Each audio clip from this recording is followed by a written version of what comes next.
O estado é o mesmo. É um estado onde seu crítico está mais baixo, onde você está aceitando sugestões com mais intensidade. Então, transe é transe, tá?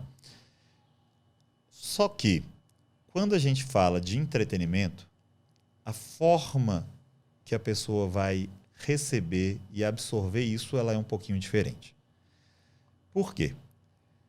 Vamos colocar um show de hipnose de palco feito para 100 pessoas. Ou um da TV, por exemplo. Mas... Eu vou colocar para um show de hipnose de palco para a gente poder mensurar com pessoas assistindo. Ok. Tá? A gente vai ter 100 pessoas na plateia. Se eu faço um processo de indução, eu consigo levar para a plateia, para cima do palco, ali uma média de 30 a 50 pessoas. Então, de 30 a 50% das pessoas que estão assistindo vão passar pelo processo de hipnose. As outras pessoas vão estar como espectadores. Eu levo essas pessoas, essas 30 a 50 para cima do palco. E lá vou dar sugestões de entretenimento. Algumas pessoas vão aceitar sugestões, outras pessoas não. As pessoas que não estão aceitando, eu estou mandando de volta para a plateia. No fim das contas, em um show com 100 pessoas, eu vou ter em cima do palco uma média de 10 a 20 pessoas que são boas para que eu trabalhe. Não necessariamente pessoas que entraram em transe, porque eu descartei um monte e mandei de volta para a plateia. Por quê?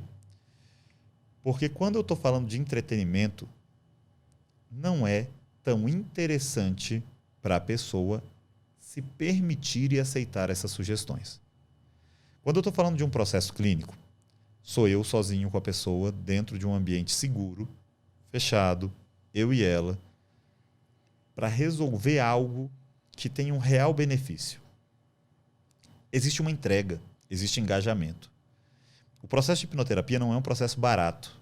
A pessoa também passou um tempo juntando dinheiro para poder pagar aquilo. Existe engajamento.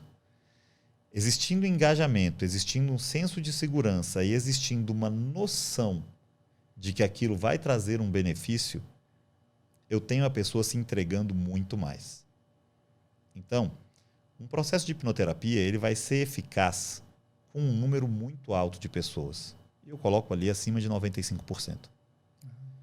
Quando eu entro para um processo de entretenimento, eu posso te colocar que a gente vai conseguir brincar com 30% dessas pessoas. Por quê? Porque se eu estou num show, vão ter aquelas pessoas que vão falar assim, eu não quero passar por uma situação vexatória, que ele vai me sacanear lá na frente, então ele já se trava. Existem aquelas pessoas que já têm um receio de subir em cima de um palco e já vão se travar. Existem aquelas pessoas que vão ter medo de hipnose e vão se travar, porque elas estão ali para ver um show, elas não necessariamente estão ali para ser hipnotizadas. Existem aqueles caras que vão ficar meio que, pô, eu sou o macho alfa, eu não vou deixar um outro cara me controlar, e ele se trava. Então a gente começa a ter diversos elementos que vão servir como empecilhos para que aquelas 100 pessoas que estão na plateia se permitam passar pela experiência. E mesmo depois, quando eu coloco essas pessoas no palco, vão ter pessoas que vão falar, essa sugestão para mim não é relevante.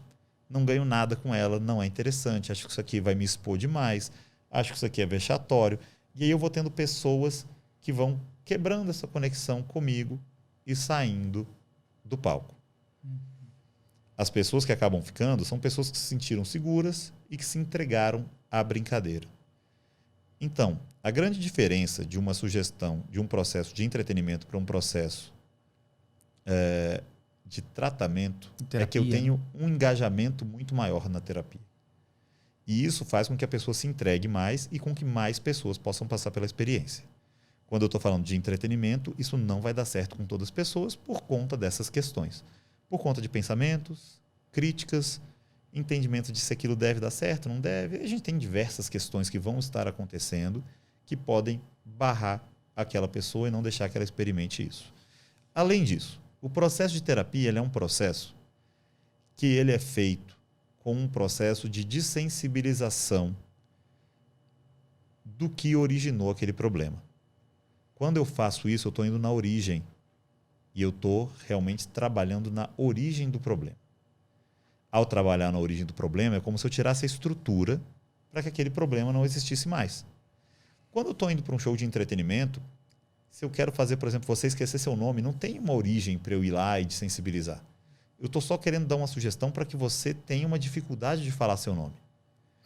Essas sugestões dadas de forma mais direta, que inclusive a gente chama de sugestões diretas, elas são sugestões que não necessariamente são duradouras. Então, eu peço para você esquecer seu nome aqui, vou embora, em no máximo 5 minutos você está falando seu nome de novo.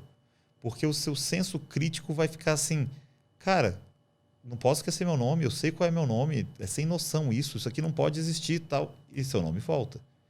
Se eu faço um tratamento para você que é positivo, você não vai ficar racionalmente pensando, putz, para que eu estou me sentindo bem? Não devo estar me sentindo bem, cara, é errado. Você não estar me sentindo bem. aquilo, né? Você não vai rejeitar aquilo.